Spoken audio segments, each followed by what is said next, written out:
Why did the United States attack Libya, Iraq, Afghanistan, and Yemen? Why are U.S. operatives helping to destabilize Syria?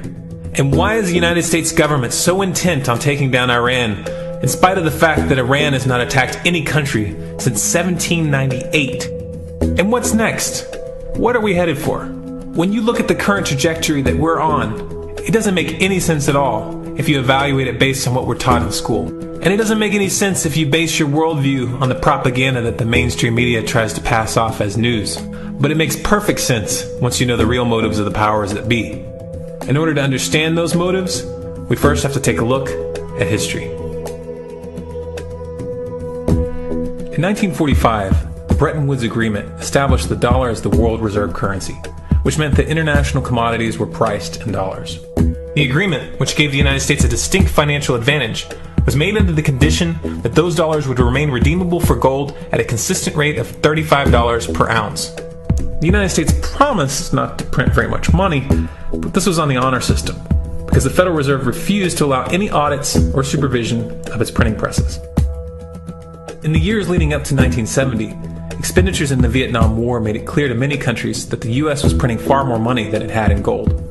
And in response, they began to ask for their gold back. This, of course, set off a rapid decline in the value of the dollar. The situation climaxed in 1971 when France attempted to withdraw its gold and Nixon refused. On August 15th, he made the following announcement. I have directed the Secretary of the Treasury to take the action necessary to defend the dollar against the speculators. I have directed Secretary Connally to suspend temporarily the convertibility of the dollar into gold or other reserve assets, except in amounts and conditions determined to be in the interest of monetary stability and in the best interest of the United States.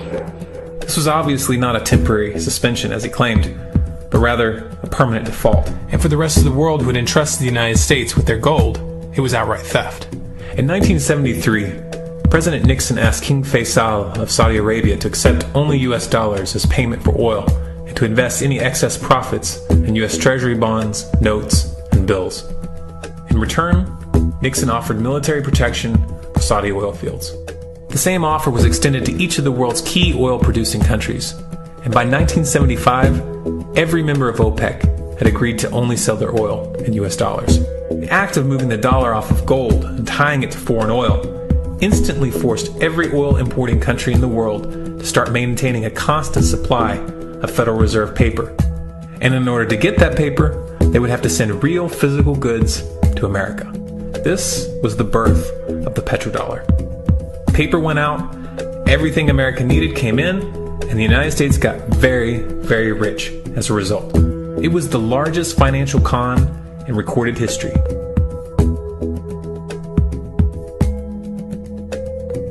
The arms race of the Cold War was a game of poker. Military expenditures were the chips, and the U.S. had an endless supply of chips. With the petrodollar under its belt, it was able to raise the stakes higher and higher, outspending every other country on the planet, until eventually U.S. military expenditures surpassed that of all other nations in the world combined. The Soviet Union never had a chance. The collapse of the communist bloc in 1991 removed the last counterbalance to American military might. The United States was now an undisputed superpower with no rival. Many hoped that this would mark the beginning of a new era of peace and stability.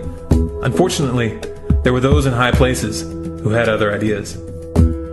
Within that same year, the U.S. invaded Iraq in the First Gulf War. And after crushing the Iraqi military and destroying their infrastructure, including water purification plants and hospitals, crippling sanctions were imposed which prevented that infrastructure from being rebuilt. These sanctions, which were initiated by Bush Sr. and sustained throughout the entire Clinton administration, lasted for over a decade and were estimated to have killed over 500,000 children. The Clinton administration was fully aware of these figures. We have heard that 500,000 children have died. I mean, that's more children than died in Hiroshima. And you know, is the price worth it? I think this is a very hard choice, but we think the price is worth it. Miss Albright, what exactly was it that was worth killing 500,000 kids for?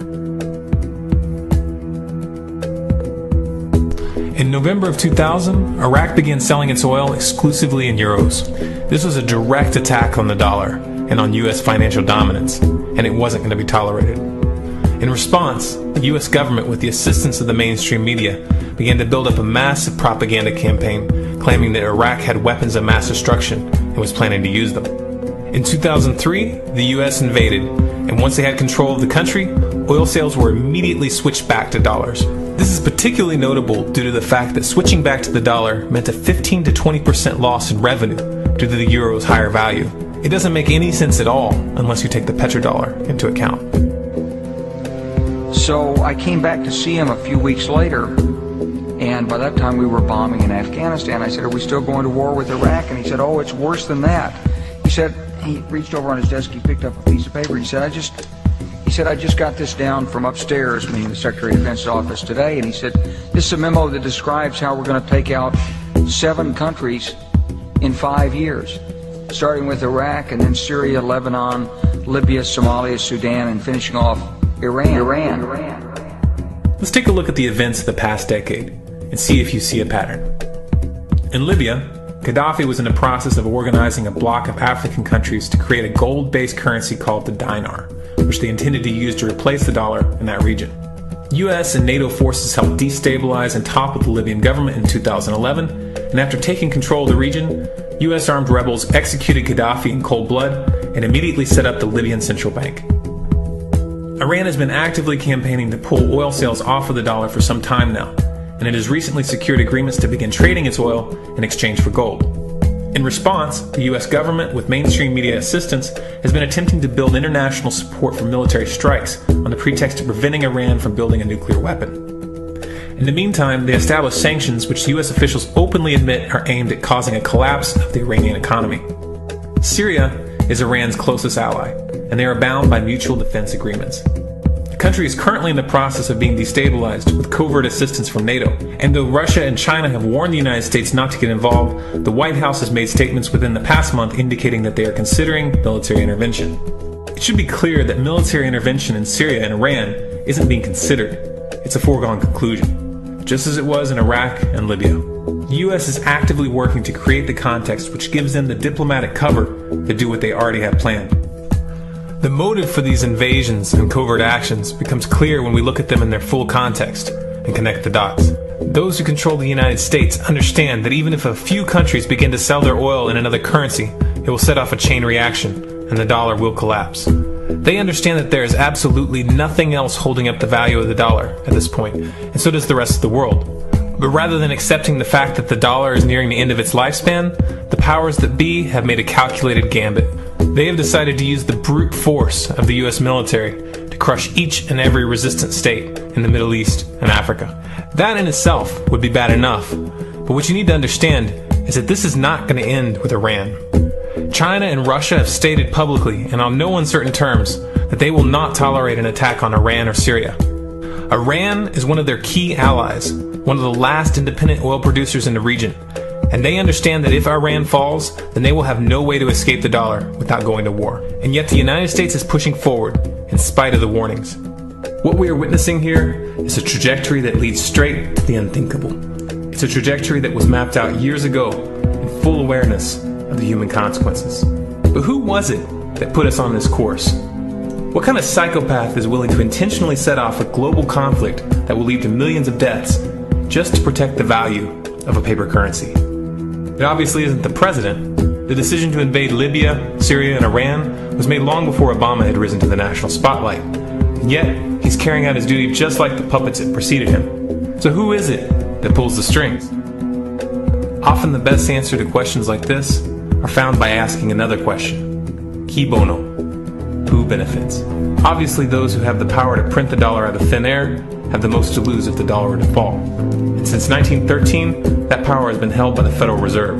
The Federal Reserve is a private entity owned by a conglomerate of the most powerful banks in the world. And the men who control those banks are the ones who pull the strings.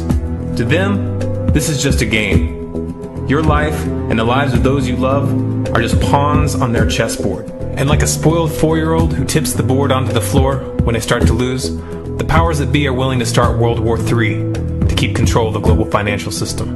Remember that when these wars extend and accelerate. Remember that when your son or your neighbor's son comes back home in a flag-draped coffin. Remember that when they point the finger at the new boogeyman. Because the madmen who are running this show will take this as far as you allow them to. So how much time do we have left? It's a question I hear constantly, but it's the wrong question. Asking how much time we have left is a passive posture. It's the attitude of a prisoner who's waiting to be taken out to a ditch and shot in the back of the head. What are our chances? Can we change course? Also the wrong question. The odds don't matter anymore.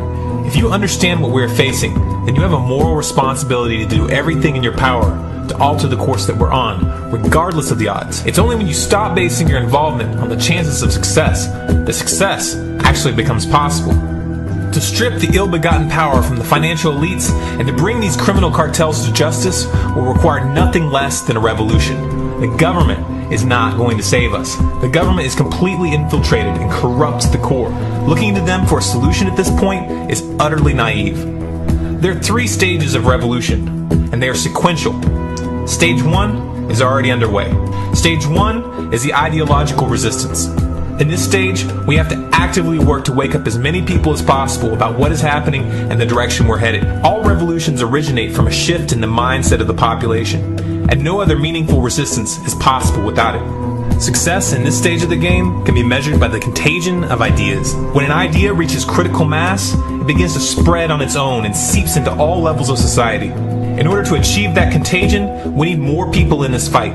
We need more people speaking out, making videos, writing articles, getting this information onto the national and international stage. And we especially need to reach the police and the military. Stage 2 is civil disobedience, also known as nonviolent resistance. In this stage, you put your money where your mouth is, or more accurately, you withhold your money and your obedience from the government, and you do everything in your power to bring the gears of the state to a halt. Practiced in mass, this method alone is often enough to bring a regime to its knees. However, if you fail at this stage, Stage 3 is inevitable. Stage 3 is direct physical resistance. Direct physical resistance is the last resort, and it should be avoided and delayed as long as possible, and it should only be invoked after all other options have been thoroughly exhausted. There are those who talk tough and claim that they will resist when the time comes, but what those people fail to realize is that if you are inactive during the first 2 stages and save your efforts for the last resistance, then you will fail.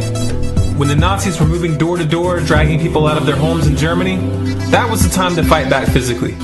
But due to the lack of ideological resistance and civil disobedience leading up to that moment, even an armed uprising would have likely failed at that point. An armed uprising can only succeed if the people have established an attitude of active resistance. And active resistance is only possible after their minds have broken free from the mainstream propaganda. If you want to fight back, it's now or never. You're not going to get another chance, and the stakes are far higher than they were in Nazi Germany.